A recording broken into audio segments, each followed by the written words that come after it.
बरसात की वो शाम कुछ ज्यादा ही खामोश थी। सड़क पर गिरती बूंदें ऐसे लग रही थीं जैसे किसी अनकहे राज को छुपाने की कोशिश कर रही हो। आरव पहली बार उस कैफे में नहीं आया था, लेकिन उस दिन उसकी नजर सारा पर पहली बार पड़ी थी। सफेद सूट, खुले बाल और आंखों में ऐसा सुकून जैसे जिंदगी ने थोड़ी देर के लिए सांस ले ली हो। एक्सक्यूज मी, ये सीट खाली है? सारा की आवाज में हल्की सी झिझक थी। आरव ने मुस्कुराकर सिर हिला दिया। उसे नहीं पता था कि यही मुस्कान एक दिन उसकी जिंदगी का सबसे बड़ा गुनाह बन जाएगी। धीरे धीरे मुलाकातें बढ़ी, कभी किताबों पर बात, कभी अधूरी ख्वाहिशों पर। सारा अक्सर कहा करती थी, कुछ लोग मिलते ही अपने लगने लगते हैं, जैसे पिछले जन्म से पहचान हो।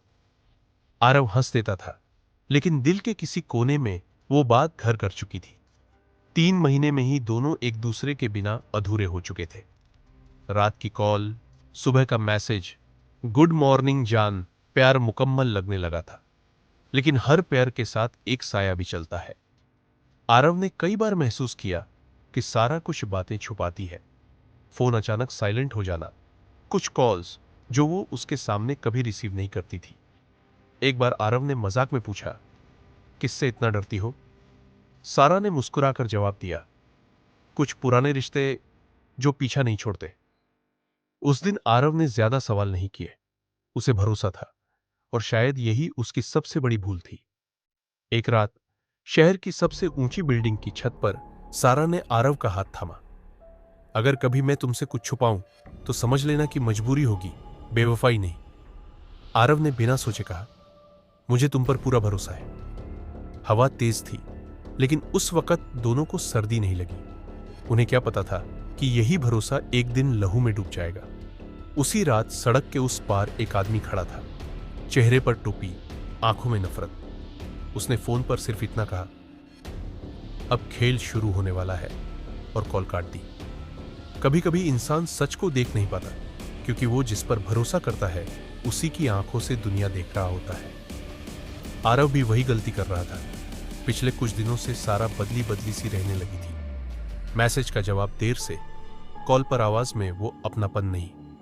आज मिल नहीं सकती, आज थक गई हूं, आज मूड ठीक नहीं है। आरव समझता रहा, प्यार में समझौता आसान लगता है, लेकिन एक शाम उसे वो दिख गया जो उसे नहीं दिखना चाहिए था। शहर का वही कैफे, वही खिड़की वाली सीट। आरव अंदर घुसा ही था कि उसकी नजर जम गई। सारा वहां बैठी थी, लेकिन उसके सामने कोई और था। एक लंबा गहरी आंखों वाला आदमी। उसका हाथ सारा के हाथ पर था, और सारा वो मुस्कुरा रही थी, वही मुस्कान जो कभी सिर्फ आरव के लिए हुआ करती थी। आरव बाहर निकल आया। सीधा सामना करने की हिम्मत नहीं थी।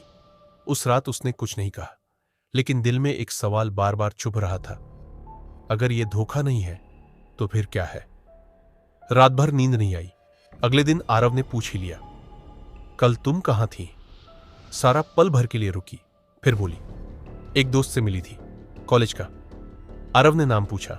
सारा ने जवाब नहीं दिया, बस इतना कहा, कुछ बातें बेहतर है अनकही रहे। उस पल आरव को एहसास हुआ, प्यार अब दो लोगों के बीच नहीं रहा। उसी रात आरव को एक अनजान नंबर से मैसेज आए, सच जानना है तो दूर मत भागो, सारा जिस पर भरोसा करती है वो ही उसे सबसे ज्यादा नुकसान पहुंचाएगा।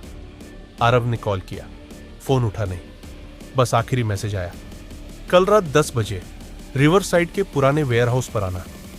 आरव को समझ नहीं आ रहा था ये मदद है या कोई जाल, लेकिन दिल अब चुप नहीं रह सकता था। उसे सच चाहिए था, चाहे वो कितना भी कड़वा क्यों ना हो। दूर कहीं किसी ने मुस्कुराकर कहा, अब खेल अपने असली मोड़ पर है। जहां प्यार था वहां अब शक ने जगह बना ली थी, और शक अक्सर खून तक ले जाता है। कुछ सच सिर्फ सुने नहीं जाते, देखे जाते हैं, और कुछ देखे गए सच जिंदगी भर पीछा नहीं छोड़ते। रात के ठीक 10 बजे थे। पुराना वेयर हाउस, टूटी दीवारें, जंग लगा गेट, और अंदर फैली सन्नाटा भरी बदबू। आरव का दिल तेज धड़क रहा था। हर कदम के साथ डर गहराता जा रहा था।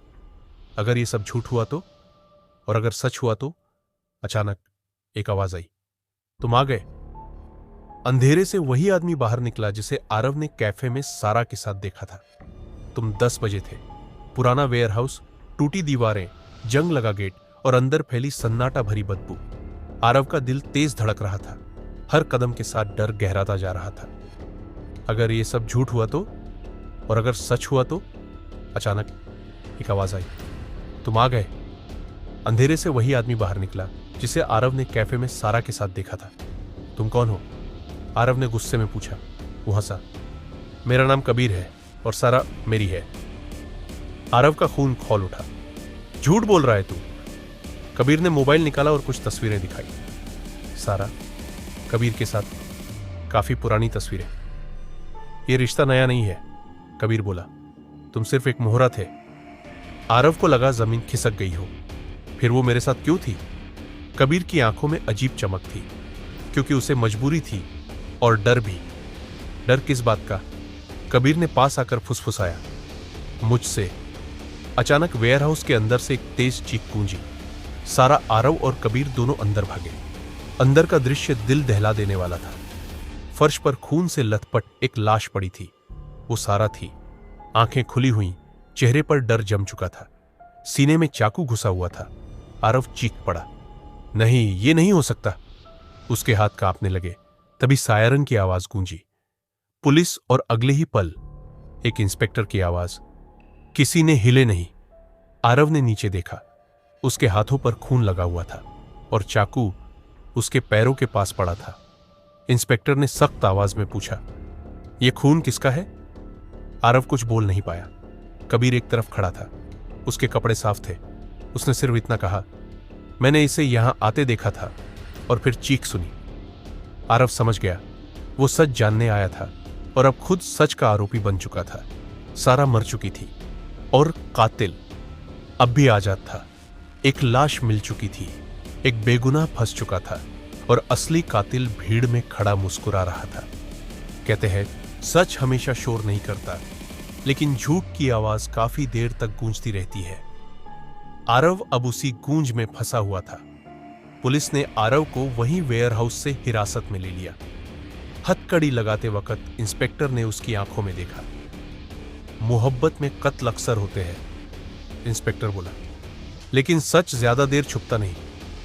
आरव कुछ नहीं बोला, क्योंकि सच उसके पास था, सबूत नहीं। जांच की जिम्मेदारी इंस्पेक्टर वीरेंद्र शेखावत को मिली। तेज दिमाग, कम बोलना और आंखों में हर वक्त शक। उसने केस फाइल बंद की और बोला, इस कहानी में कुछ ज्यादा ही किरदार साफ है।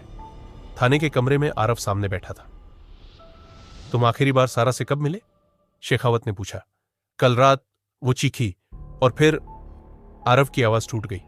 चाकू तुम्हारे पास क्यों था? नहीं था। आरव लगभग चिल्ला पड़ा, मुझे फंसाया गया है। शेखावत ने बस नोट किया। उसने फैसला नहीं सुनाया। अगली सुबह रिपोर्ट आई।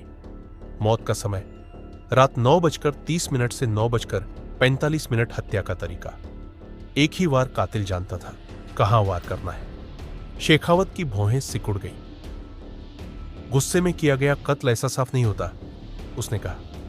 वेयरहाउस के सीसीटीवी की एक क्लिप मिली। धुंधली थी, लेकिन एक बात साफ थी, सारा 9:20 पर अकेली अंदर गई थी। आरव तो 10 बजे पहुंचा था।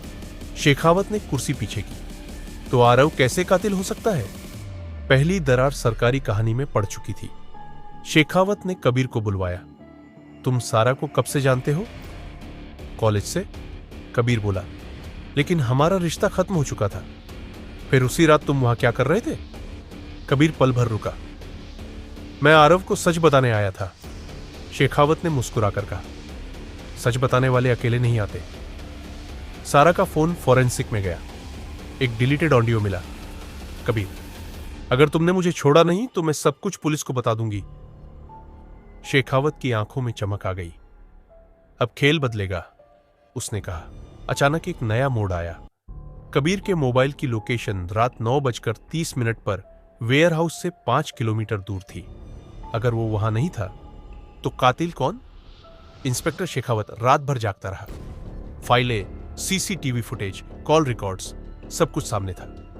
लेकिन एक बात अब तक किसी ने नहीं सोची थी, सारा वेयरहाउस गई ही क्यों थी? वो किसी से मिलने नहीं, किसी को खत्म करने गई थी। शेखावत को याद आया सारा की एक सहेली, रिया। वही रिया जो हर वक्त सारा के साथ रहती थी, जो आरव को पसंद नहीं करती थी और जो अचानक कत्ल के बाद शहर छोड़ चुकी थी। रिया को पुलिस ने एक छोटे से कस्बे में पकड़ा। थाने में बैठी रिया कांप रही थी। शेखावत ने मोबाइल उसके सामने रखा। ये कॉल्स तुम्हारे और सारा के बीच की है और ये सीसीटीवी फुटेज। रिया की आंखें भर आई। मैं उसे मारना नहीं चाहती थी। रिया फूट पड़ी। सारा मुझे ब्लैकमेल कर रही थी। उसे मेरे और कबीर के रिश्ते के बारे में सब पता था। असल सच सामने आया। कबीर और रिया का अफेयर था। सारा ने यह सब देख लिया था। सारा ने धमकी दी थी कि वो पुलिस को सब बता देगी। रिया ने सारा को वेयर हाउस बुलाया। बहस हुई, धक्का लगा, चाकू, और सब खत्म। रिया ने ही आरव को मैसेज भेजा था। रिया ने ही चाकू उसके पास गिराया था। सब कुछ प्लान किया गया था ताकि शक आरव पर जाए। रिया को गिरफ्तार किया गया। कबीर को सह अपराधी माना गया। आरव को बेगुनाह साबित कर दिया गया। हथकड़ी खुलते वक्त आरव की आंखों में आंसू थे। प्यार की कीमत बहुत भारी होती है इंस्पेक्टर, उसने कहा। शेखावत ने जवाब दिया, लेकिन सच हमेशा जिंदा रहता है। आरव उसी कैफे में बैठा था। वही खिड़की, वही बारिश, लेकिन अब सामने कोई नहीं था। टेबल पर रखा मोबाइल जल उठा। एक अनजान नंबर से मैसेज आया, कुछ सच कभी पूरे नहीं खुलते। आरव ने स्क्रीन देखा। मैसेज डिलीट हो चुका था और कहानी शायद अभी पूरी नहीं हुई थी।